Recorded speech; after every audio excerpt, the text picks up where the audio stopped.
What it do, fight fans and family? It's the man Stan, and you watching Stand on Business Boxing. So, man, I want to talk to y'all about the Terrence Crawford and Errol Spence Jr. rematch falling apart, man. You know, we know what happened the first time around. EJ had his first big loss in terrible fashion. I have to say I didn't see this coming. I had to fight 50-50, but I was leaning towards Errol Spence. This is something we all know. Regardless of what we got to say about how Errol Spence looked and what he brought to the table that night, the man Terrence Crawford handled his business. He came in tip-top shape like he's supposed to, and that's what a good boxer does. Hats off to Terrence Crawford. But I want to talk to y'all about the rematch falling apart, man. Regardless of what you got to say about, you know, if the rematch was justified, should there be a rematch, we have no say-so in that. It was a clause for the first time around that the rematch would happen. It was up to the loser to exercise the rematch clause and the winner to pick the weight. And it looks like Terrence Crawford wants the weight to be 147. You know, a lot of people are saying, you know, EJ looked drained. He didn't look like himself. Maybe the weight caught up with him. And he himself believes that. You know, he didn't confirm nor deny reasons with why he looked the way he did. But in so many words, he said, man, I can't make this weight no more. We know EJ been on record for years saying, you know, 147 is getting hard for me to make. Leading up to the Ugas fight, you know, one of the interviews he did, he said, I have 2 to 3 fights left at 147. Then I'm out of here. It's getting really hard to make. And the fight with Terrence Crawford then comes to 17 months later. So that should tell you where he at.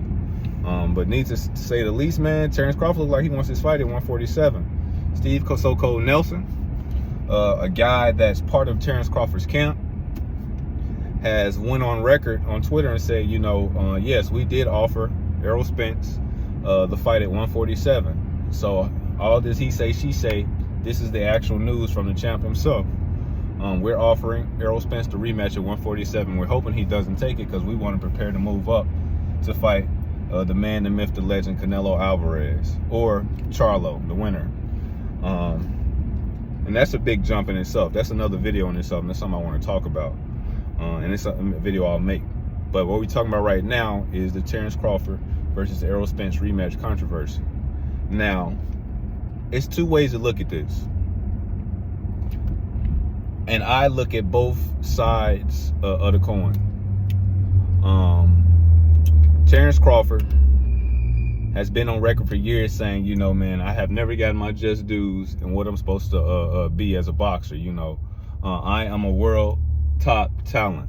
I'm the best boxer on the face of the planet, and the public doesn't treat me like that. You know, I've never got a chance to shine. Showbox, Showtime, PBC is indeed freezing me out. And now he's in the driver's seat. And he's acting like he is. He's completely within his right to do so. Whatever he wants to do should happen. So if he doesn't want to fight at 154, he's completely within his legal bounds and his right as the man right now to do that. But there's another side to the coin. We know directly after the fight, Terrence Crawford, the post-fight interview after he gave Errol Spence his belts back, he was like, you know, a reporter asked him, he said, man, so if this rematch happens, like, would you have a problem doing it at 154? He was like, man, absolutely not, basically, in so many words. 147 is getting hard for me to make too. And if Spence exercised the rematch clause, you know, I wouldn't have a problem moving to 154. Then, at the Oklahoma homecoming for him, for his coming home party beating Errol Spence, he was asked a question again. He was like, you know, would you give Spence the opportunity to fight you again at 154? He said, you know, Spence, man, he said this fight wouldn't have happened without Spence, without the concessions Spence made. You know, his team, his handlers were telling him not to make the concessions, that the fight wasn't worth what he was giving up, and he made it happen. So, you know, I honor Errol Spence, and if he wanted to do that fight again, I'll do it. Now, we're hearing that that's not the case. And to tell the truth, I don't rock with that. Me personally, as a man, I was always taught coming up that your word is your legacy. So if you tell somebody something, especially another boxer that you respect, a boxer we know have sacrificed a certain amount of things that he shouldn't have to make a certain fight, I think you should honor it, man. And that's two sides of the coin. Errol Spence needs to have that rematch. He should honor his word and give Errol Spence a rematch. But at the same time, Terrence Crawford doesn't have to legally. So whatever he wants to do, he can move on. EJ, man, you know, I'm a big EJ fan. Whatever he wants to do, I say if Terrence Crawford doesn't want to honor that rematch and fight him at 154, man, just move on. Like everybody was telling you to the first time, you know, you set up, you got obsessed about this fight. You fought him off a 17-month layoff, which you knew wasn't a good idea. You waited around, ring rust kicked in.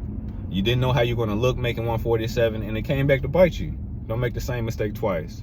There are plenty of fights at 154. There's Sebastian Fundora, who just came off a big knockout loss to Brian Mendoza. There's the Conwell guy that's ranked #1 in the WBC.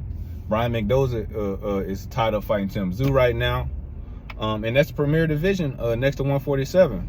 With Crawford, if Crawford doesn't move off his square, they say they have no plans of vacating the belts at 147. We know who's down there.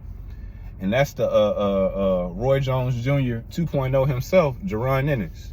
So Terrence Crawford, either way, he's stuck in between a rock and a hard place.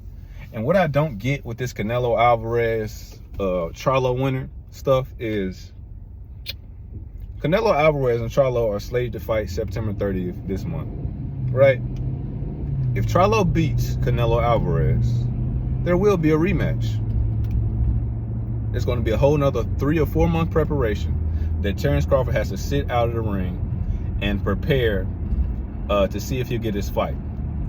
Then after that fight, if Canelo wins the rematch, there will be a third fight.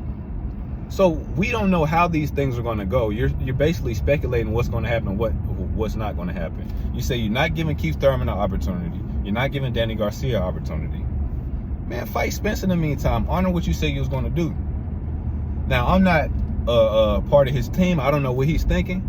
But me, from looking at it from the outside in, there are no better opportunities. You're not going to get the amount of money to fight anybody else outside of a Jaron Ennis. And no, I don't think Terrence Crawford is afraid of Jaron Ennis. Honestly, I might lean towards Terrence Crawford to win the fight. It's 50-50 to me, but I would lean towards Terrence Crawford to win the fight because he's been there, done that. He's been on the stage plenty of times. Jaron Ennis might be the younger guy. He might be more athletically gifted, but Terrence Crawford represents a boxing talent that's generational, just like he does.